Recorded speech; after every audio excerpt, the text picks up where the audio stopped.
Et d'ailleurs, les premières victimes de cette guerre commerciale avec les États-Unis sont de petits commerçants, en tout cas côté chinois. Dans la ville de Yiwu, où se trouve le plus gros marché de gros de la planète, les exportations vers les États-Unis ont baissé de plus de 30% depuis le début de l'année, depuis que Donald Trump a décidé d'augmenter les taxes sur les produits chinois. Et en cette période de préparation des commandes pour Noël, le manque à gagner est criant. Reportage Sébastien Lebelzik et Loulou Cheng. Avec plus de 70 000 boutiques, la ville de Yiwu en Chine est surnommée le supermarché de la planète. Ici, 95% des produits sont destinés à l'exportation.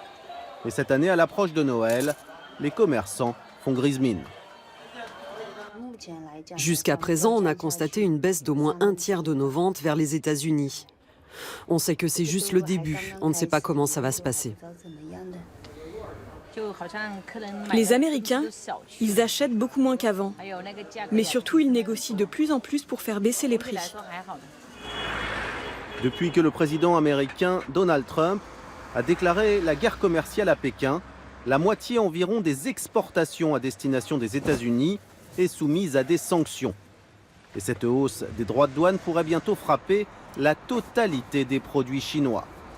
Alors plutôt que de voir mourir ces petits commerçants, le président chinois Xi Jinping appelle à l'ouverture. Il cherche de nouveaux clients pour l'usine du monde. Il est important que tous les pays ouvrent un espace plus large pour une coopération mutuellement bénéfique. L'ouverture favorise le progrès. Le monde est en train de changer et le président Xi Jinping a été clair. Au lieu de se battre contre les États-Unis et miser sur un pays qui ne croit pas à l'avenir de la Chine, il faut mieux regarder ailleurs, là où l'herbe est plus verte.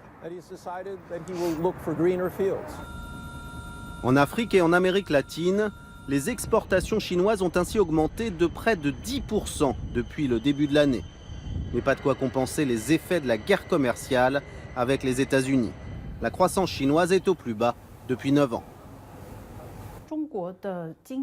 On sait bien que l'économie chinoise est trop dépendante des exportations et que cela ne pouvait pas continuer comme ça éternellement. Il faut donner plus de poids à la consommation intérieure, au marché national.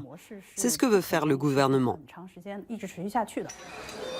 Mais à Yiwu, la plupart des acheteurs sont étrangers. Ces jouets, ces sapins et ces trottinettes électriques seront livrés dans quelques semaines, juste à temps pour Noël. Dernière grosse cargaison avant une année 2019 qui s'annonce difficile pour le Made in China.